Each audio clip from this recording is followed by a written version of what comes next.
Hello everyone. Class 10 or trigonometry chapter 2 maximum ল'ৰা ছোৱালীয়ে বহুত ক্ৰিটিকেল বুলি ভাবে যদিও ক্ৰিটিকেল নহয় বস্তুখিনি এবাৰ ভালকে বুজি ললে কোনো সমস্যা নাথাকে যিখিনি ল'ৰা ছোৱালী মই ডাইৰেক্টলি লগ পাইছো যিখিনি আমি আলোচনা কৰিছো বহুতৰে বস্তুটো ক্লিয়াৰ হৈ গৈছে এটা ক্লাছটো প্ৰায় শেষ হৈ আহিছে যেহেতু আমি চেপ্টাৰ ওয়াইজ কিছু ম্যাথছৰ এমসিকিউ আলোচনা কৰিম আজি আমি এই ট্ৰিগোনোমেট্ৰি চেপ্টাৰৰ পৰাই কিছু ইম্পৰ্টেন্ট এমসিকিউ আলোচনা কৰিম First question to ABC ত্ৰিভুজৰ angle C to 90 degree then cos A plus B মান কিমান হ'ব আচ্ছা আমি এটা ত্রিভুজ এনেকে ভাবি লৈছো যে এইটো এটা ত্রিভুজ রাইট এইটো এটা ত্রিভুজ নাম দিলো কি A তাৰ পিছত এইটো দিলো B এইটো দিলো C এইটো C কিয় দিলো কাৰণ হল যে আমাক কৈছে C কোনটো 90 ডিগ্ৰী ৰাইট এইটো 90 এ বুজাইছে ঠিক আছে এইবাৰ যদি এইটো 90 ডিগ্ৰী হয় আমি জানো ত্ৰিভুজৰ তিনটা কোণৰ যোগ মিলি কিমান ডিগ্ৰী হয় 180 ডিগ্ৰী হয় ত্ৰিভুজৰ তিনটা কোণ মিলি যদি 180 ডিগ্ৰী হয় কিতাবত কৈ দিয়া আছে যে এইটোৱে 90 এইটো 90 ওকে কোৱেশ্চনটো দিয়া আছে আমাক 90 এবাৰ আমাক উলাব লাগে কি যে cos আমাৰ কোৱেশ্চনটো হল cos A plus B equal to what কিমান হ'ব আচ্ছা cos to cos ৰাখিলো আমি cos দিলো এই A যেহেতু এইটো 90 তাৰ মানে কি ত্ৰিভুজৰ এই দুটা মিলি 90 হ'ব লাগিব কিয় কাৰণ ত্ৰিভুজৰ তিনটা কোণৰ মাপ কিমান ডিগ্ৰী হয় 180 ডিগ্ৰী হয় যদি তিনটা কোণৰ মান 180 ডিগ্ৰী হয় যদি এটাই 90 হৈ যায় বাকি দুটা মিলি 90 হ'ব লাগিব that means A plus B মান কিমান হ'ব 90 A plus B মান 90 হ'ব লাগিব আচ্ছা A plus B মান যদি 90 হয় cos 90 ভ্যালু কিমান আমি সকলোৱে জানো cos 90 ভ্যালু হৈছে cos 90 ইকুৱেল টু কিমান ইয়াৰ ভ্যালু হৈছে 0 ডিগ্ৰী ৰাইট cos 90 ভ্যালু হৈছে 0 ডিগ্ৰী তেতিয়া হলে ইয়াৰ ভিতৰত অপচন যোনটো আমাৰ আছে আমাৰ A নাম্বাৰ অপচনটো হ'ব কাৰেক্ট কিমান সহজ হয় না নাই যে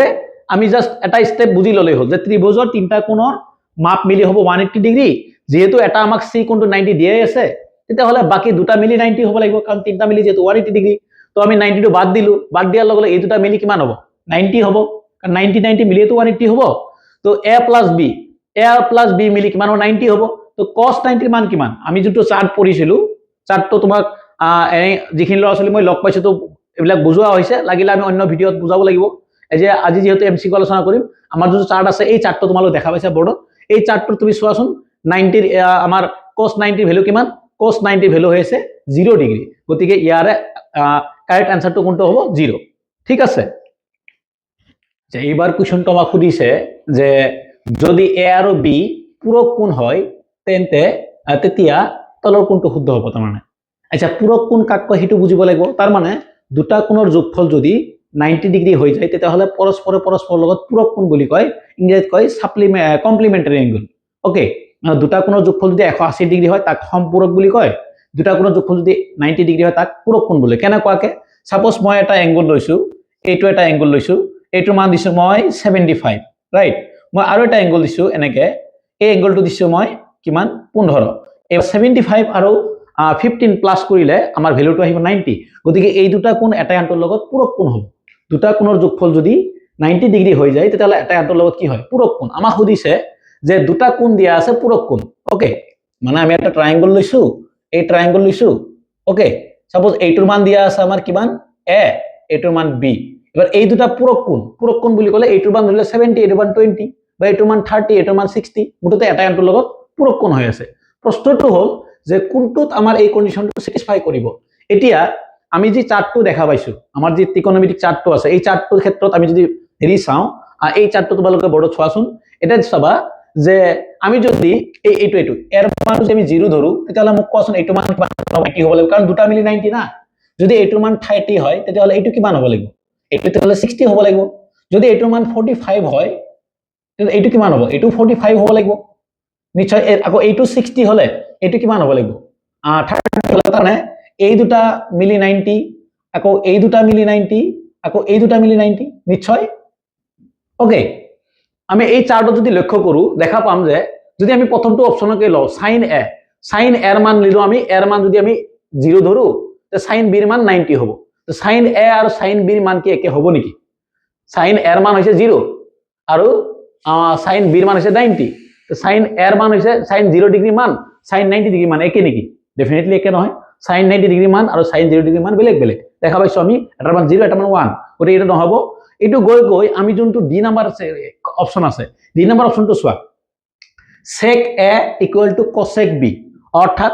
sec 0 ডিগ্ৰী মান আৰু cosec 90 ডিগ্ৰী মান একে, sec 30 ডিগ্ৰী মান আৰু cosec 90 ডিগ্ৰী মান, cosec 60 ডিগ্ৰী মান একে,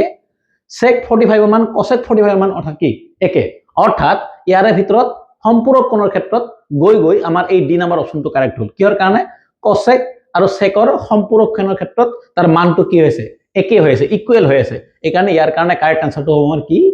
ডি নাম্বাৰটো। ঠিক আছে, নেক্সট কুৱেশ্যনটো চাওঁ। এইবাৰ কুৱেশ্যনটো আৰু বেছি সহজ। আমাক সুধিছে যদি tan a equal two cot b হয় তেন্তে a প্লাছ b মান কিমান?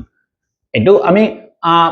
সহজে কৰিব পাৰো, কিন্তু অকমান কৰি দেখাইছো তোমাক। এইটো কিতাপত এনেকুৱা কুৱেশ্যন কৰিছো সলভ আমি। এবাৰ tan a ইকুৱেল টু আমাক সুধিছে cot b। এবাৰ ইয়াৰ পৰা এই tan আৰু cot টোক নোহোৱা কৰিব লাগে, a আৰু b লাগে আমাক। কিয়? কাৰণ a প্লাছ b ৰ ভ্যালু ওলাব দিছে। আমি প্ৰথমটোকে ভাঙি দিছো অথবা দ্বিতীয়টো ভাঙি দিছো, ইচ্ছা। আচ্ছা, আমি পঢ়িছিলো পূৰক কোণৰ সূত্ৰ, ত্ৰিকোণমিতিক পূৰক কোণৰ সূত্ৰ আছিলে, এইটো আছিলে sin 90 degree minus a equal two cos a, cos 90 degree minus a equal two sin a, অৰ্থাৎ sin 90 ডিগ্ৰী মাইনাছ a কৰিলে যিমান ভ্যালু আহিব cos a কৰিলে সিমানেই ভ্যালু আহিব। এইটো প্ৰুফ কৰা হৈছিলে, সেইটো সূত্ৰ পৰাই দিম। আমি কটৰ সলনি tan ব্যৱহাৰ কৰিম, tan ৰ সলনি cot, কটক ভাঙি দিলে tan পোৱা যায়, অৰ্থাৎ cot a 90 minus tan a equal to, এইটোকো ভাঙিব পাৰি, কিছুমানে এইটো উল্টা বুলি ভাবে, এইটো a, কিছুমানে এইটো ভাঙি দিয়ে, কোনো কথা নাই, একেই। তুমি দুটাৰ যিকোনো এটা ভাঙি দিলা, ভাঙি দিয়াৰ পিছত এই কটৰ লগত কটটো কেনসেল হ'ব, থাকিলে কি 90 minus a equal two b। এইবাৰ এই ইয়াৰ লগত এই মাইনাছ ইফালে গ'লে কি হ'ব প্লাছ, অৰ্থাৎ 90 আগত থাকিলে equal to a plus b, এইটোৱে হ'ব আনসাৰ। তেতিয়াহ'লে a প্লাছ b ৰ ভ্যালু আমাৰ অপশ্যন কোনটো হ'ব কাৰেক্ট? ইয়াৰ মতে আমাৰ হ'ব ডি নাম্বাৰটো হ'ব কাৰেক্ট আনসাৰ। কিমান ধুনীয়া সহজ কুৱেশ্যন বিলাক ন, পঢ়িলে নিশ্চয় পৰা যাব। কিমান সহজ, এইটো ইয়াৰ কাৰণে কোনটো হ'ব এইটো। এতিয়া তোমালোকে যেতিয়া প্ৰেক্টিছ কৰিবা তেতিয়াহ'লে পৰীক্ষাটো কৰি দেখা দৰকাৰ নাই, তুমি মনে মনে কৰি দিবা, অংকবিলাক বুজি পাবা। ঠিক আছে, আমি আৰু কেইটামান আলোচনা কৰোঁ। এইবাৰ কুৱেশ্যনটো আমি ডাইৰেক্ট শৰ্টকাটো কৰিব পাৰোঁ বা এইটো অংক কৰি দেখাব পাৰোঁ। এটা দিয়া আছে আমাক 9/cos square a minus 9/cos square a equal two what? Okay, আচ্ছা 9/cos square a minus 9/cos square a, এইটো কেনেকৈ কৰা যাব? এইখিনি বস্তু এটা আমি টাৰ্মছ বুলি ভাবিলো, এইখিনি এটা টাৰ্মছ যিহেতু সেম। আচ্ছা, 5ৰ পৰা 5 গ'লে কিমান? 0, 10ৰ পৰা 10 গ'লে কিমান? 0। এইখিনি যিমান এইখিনিৰ পৰা এইখিনি গ'লে 0 হ'ব। ঠিক আছে, যদি মেথমেটিক্যালি এইটো অংক কৰি দেখাব লগা হয় তেতিয়াহ'লে আমি কি কৰিম? এই দুটাৰ এলচিএম ল'ম, এই দুটাৰ এলচিএম সেম হ'ব, দুটা একে বস্তু এলচিএম একেই থাকে। যেনেকৈ 5 আৰু 5 লগাব 5, 10 আৰু 10 লগাব 10, এনেকুৱা ল'ম আমি। এবাৰ এইটো লগত বাদ দিলে 1 টাইম, 1 লগত 9 হ'লে 9 টাইম, মাইনাছ এইটো বাদ দিলে 1 টাইম, 1 লগত 9 হ'লে 9 টাইম, 9ৰ পৰা 9 গ'লে কিমান? 0, 9ৰ পৰা 9 গ'লে 0, আৰু এইখিনিৰ পৰা থাকিলে cos স্কুৱেৰ a, গতিকে 0 কোনোবা এটা বস্তুৰে হৰণ কৰিলে আনসাৰটো কিমান আহে? আনসাৰটো 0, ৰাইট। এবাৰ কথাটো হ'ল যে আমি ইমানখিনি অংক নকৰি ডাইৰেক্ট আমি এইখিনি এটা বস্তু, এই গোটেইখিনি x, এই গোটেইখিনি x, xৰ পৰা x গ'লে কি 0, বা এইটো যিহেতু সেম বস্তু না, আমি নৰ্মেলি দেখাই পাইছো 9/cos স্কুৱেৰ a 9/cos একেই যিহেতু, গতিকে এইখিনিৰ পৰা এইখিনি গ'লে কিমান হ'ব? 0 হ'ব। ইয়াৰ কাৰণে কাৰেক্ট আনসাৰটো কিমান? 0। কিমান সহজ হয় নে নাই? বুজি পালে অংকবিলাক ইমান টান নালাগে। দেখাত এইবিলাক কুৱেশ্যন হুবহু হয়তো কিতাপত নাই, কিন্তু যদি বুজি পোৱা যায়, বুজি পঢ়া যায়, সাহসেৰে পঢ়া যায়, নিশ্চয় মানে সহজেই লাগিব, ইমান টান নহয়। ঠিক আছে, আমি আৰু এটা কুৱেশ্যন চাওঁ এনেকুৱা। এতিয়া প্ৰেক্টিকেল ক্লাছ আমাৰ আৰু এই ভাৰ্চুৱেল ক্লাছবিলাকৰ মাজত অকণমান ডিফাৰেঞ্চ আছে, যিহেতু আমি ল'ৰা ছোৱালীক প্ৰত্যেকভাৱে লগ পোৱা নাই। কোনে বুজিলে, কি বুজিলে, কিবা অসুবিধা হ'লে তোমালোকে কমেণ্ট আকাৰত জনাব পাৰা, নিশ্চয় মই ট্ৰাই কৰিম এইটো বেটাৰ কৰিবৰ কাৰণে। ওকে, এবাৰ আমি আৰু এটা কুৱেশ্যন চাওঁ। এবাৰ আমাক সুধিছে এইটো কুৱেশ্যন যে the value of cos 48 minus sin 42 is. Okay, কেনেকৈ কৰিবা? cos 48 ডিগ্ৰী মাইনাছ কিমান? sin 42 ডিগ্ৰী, এইটো ভ্যালু কিমান হ'ব ওলাব লাগে। এইটো সহজ, তোমালোকে ইয়াৰ যিকোনো এটা ভাঙি দিবা, যিকোনো এটা। কেনেকৈ? প্ৰথমটোকে ভাঙিছো, এইটো ভাঙিলে আমি কি কৰিম? cos থাকিলে। আচ্ছা, এইটো এনেকৈ লিখা 90ৰ পৰা 48 না, 90ৰ পৰা কিমান বাদ দিলে 48 হ'ব? এইটোৱে হয় 42 হয়, 42 হয় মাইনাস সাইন 42 ওকে যেহেতু এইটো সমান চিন দিছো মই ইকুৱেল চিনৰ তলৰ ওপৰতো সেম থাকিব লাগিব না বেলেগটো হ'ব নোৱাৰে কেতিয়াও গতিকে এইটো আৰু এইটোতো সেম থাকিব লাগিব cos cos থাকিলে 90 ৰ পৰা 42 গল আকৌ 48 থাকে এইটো যেনেকৈ তেনেকৈ থাকিলে এবাৰ আমি কি কৰিম এইখিনি এটা ফৰ্মুলা কৰিলে কি cos 90 minus theta equal to sin theta অৰ্থাৎ cos ৰ সৰণি আহিব কিমান sin theta 90 minus a মান হৈছে এটো এৰ ভ্যালু গতিকে 42 বা থিটাৰ ভ্যালু মাইনাস sin 42 এবাৰ sin ৰ পৰা sin যদি বাদ যাব অলপ আগতে কলো এনেকুৱা এটা কোৱেশ্চন আমি ইয়াৰ আগতে আলোচনা কৰিলো যে এইটোৰ 10 ৰ পৰা 10 গলে 0 20 ৰ পৰা 20 গলে 0 গতিকে এইটোৰ পৰা এইটো গলে কি হ'ব 0 হ'ব ডেফিনেটলি গতিকে ইয়াৰ কাৰণে আনসাৰটো কিমান ডেফিনেটলি 0 হ'ব ওকে কিমান সহজ সহজ অংকবিলাক আলোচনা কৰি আছো ল'ৰা ছোৱালী বোলে এইবোৰকে টান পাই আচৰিত কথা এইবাৰ কোৱেশ্চনটো আমাক সুধিছে যদি sin থিটা ইকুৱেল টু x আৰু sec থিটা ইকুৱেল টু y তেন্তে tan থিটা হ'ব এতিয়া sin থিটা আৰু tan থিটা ভ্যালু দিয়া আছে তাৰ পৰা আমি sin থিটা আৰু sec থিটা ভ্যালু দিয়া আছে তাৰ পৰা আমি কি ওলাব লাগে tan থিটা ওলাব লাগে এতিয়া কেনেকৈ কি কৰিম আমি এতিয়া ঠিক আছে এবাৰ দেখা যাওকচোন কি কৰা যায় আমি কি জানো যে sin tan থিটা ইকুৱেল টু আছিল tan থিটা ইকুৱেল টু কি আছিল sin থিটা বাই cos থিটা ওকে এবাৰ আমি যদি কি কৰো আমাক তো হেৰি না লাগে cos না লাগে আমাক sec লাগে গতিকে আমি sin to sin ৰাখি দিলু থিটা থাকিলে এই cos ক উল্টাই দিলে আমি জানো cos ৰ উল্টা কি আছিল 1 by sec থিটা ওকে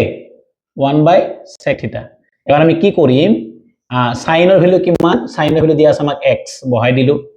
এটা এইটো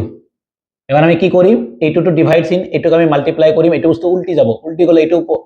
sec টো ওপৰত 1 টো তলত sec ৰ ভ্যালু কিমান y তেতিয়া হলে x y হ'ব এইটো आंसर ওকে বুজি পোৱাত অসুবিধা হল নেকি বুজি পোৱা যদি অসুবিধা হয় মই আৰু অলপ কৈছো এইটোৰ পিছত এইটো বুজি পালো কেনেকৈ আহিলে tan থিটা মান sin থিটা cos থিটা ইয়াৰ sin এ থাকিলে এই cos ক উল্টাই দিছো cos থিটা ইকুৱেল টু আছিল 1 by sec থিটা আছিল সেইকাৰণে cos ৰ উল্টা কৰি দিলো cos ক উল্টাই দিলো এইটো পাই গলো ঠিক আছে এবাৰ এইটো যেনেকৈ তেনেকৈ ৰাখিলো মই এনেকৈ ৰাখিলো থিটা এই বস্তুটোক এইটো হৰণ চিন এই হৰণ চিনটোক আমি পূৰণ চিন দিলে এইটো বস্তু উল্টি যায় একটো তলত যাব sec টো ওপৰত যাব অৰ্থাৎ sec থিটা আৰু এই একটো তলত আহিব এবাৰ এই sec ৰ জায়গাত sec ৰ ভ্যালুটো বহাই দিলো cos sin ৰ জায়গাত sin ৰ ভ্যালু বহাই দিলো sec ৰ জায়গাত sec ৰ ভ্যালু বহাই দিলো তেতিয়া হলে কি হ'ব sin কি কয় tan থিটাৰ ভ্যালুটো হ'ব xy অপচনটো কোন আছে এইটো a নাম্বাৰত আছে অপচনটো কাৰেক্ট ওকে বহুত ইজি হয় বস্তুবিলাক ইমান টান নহয় বুজি পালেই সহজ এই 10 ৰ কাৰণে এইটো লিখিছো আমি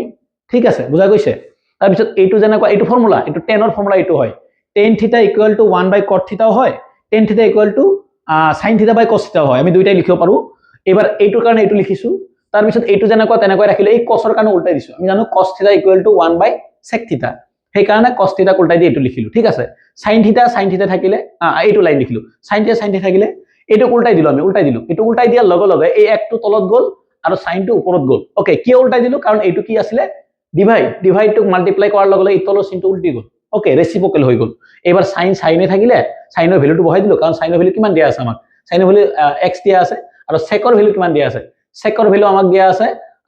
y সেই কাৰণে xy বহাই দিলো এইটো হল आंसर এইটো হ'ব আমাৰ কাৰণে কাৰেক্ট आंसर ঠিক আছে নেক্সট চাও আমি আৰু এটা sin square 30 minus cos square 30 ৰ মান হ'ব এবাৰ sin square 30 minus cos square 30 ইয়াৰ ভ্যালু হ'ব কিমান এটা ইয়াৰ ভ্যালু পটকে কব পাৰা তোমালোক ইয়াৰ ভ্যালু 1 হ'ব কিহৰ কাৰণে আমি এটা ফৰ্মুলা পঢ়িছিলো না ইয়াৰ ভ্যালু 1 নহয় সৰি 1 নহয় ইয়াৰ ভ্যালু কিহৰ কাৰণে আমাৰ ফৰ্মুলা আছিল sin square plus cos square = 1 কিন্তু এটা প্লাস নাই এটা মাইনাস আছে না গতিকে আমি ইয়াৰ ভ্যালু হেৰি ক'ব নোৱাৰো আমি কি কয় 1 বুলি ক'ব নোৱাৰো ইয়াৰ ভ্যালুটো চাও এটা কি হয় এই sin 30 কি মান আমি sin এই চাৰ্টত যদি চাও আমি এই চাৰ্টটো কাকত চাইছো sin 30 ৰ মান কিমান sin 30 ৰ মান পাবা তোমালোক 1/2 হোল স্কয়াৰ নহয় নে মাইনাস cos 30 ৰ মান কিমান cos 30 ৰ মান হৈছে √3/2 হোল স্কয়াৰ ৰাইট এবাৰ এখিনি কিমান হ'ব এখিনি কৰিলে হ'ব আমাৰ এটো 1/4 মাইনাছ এইটো হ'ব কিয় 1 2 গুণ 4 এইটো স্কোয়ার ৰুট কাটা এইটো এইখিনি যদি আমি কৰো এইখিনি কিমান হ'ব এইখিনি সলভ কৰিলে এইখিনি আমি লহাব ল'ব লাগিব এইখিনি ভ্যালু 4 হ'ব এবাৰ 4 4 ওপৰত হ'ব 1 - 3 তাৰ মানে হ'ব কিমান -2/4 কাটি দিলে হ'ব 1/2 এইটো হ'ব কারেক্ট आंसर এটা 1/2 আছে নাই -1/2 -1/2 আছে আমাৰ বি নাম্বাৰটো আৰু বি নাম্বাৰটো ইয়াৰ কাৰণে কাৰেক্ট आंसर ওকে নিশ্চয় বুজা গৈ আছে এই চেপ্টাৰ এইটোৰ কাৰণে আমাৰ বি নাম্বাৰটো হ'ব কাৰেক্ট आंसर ওকে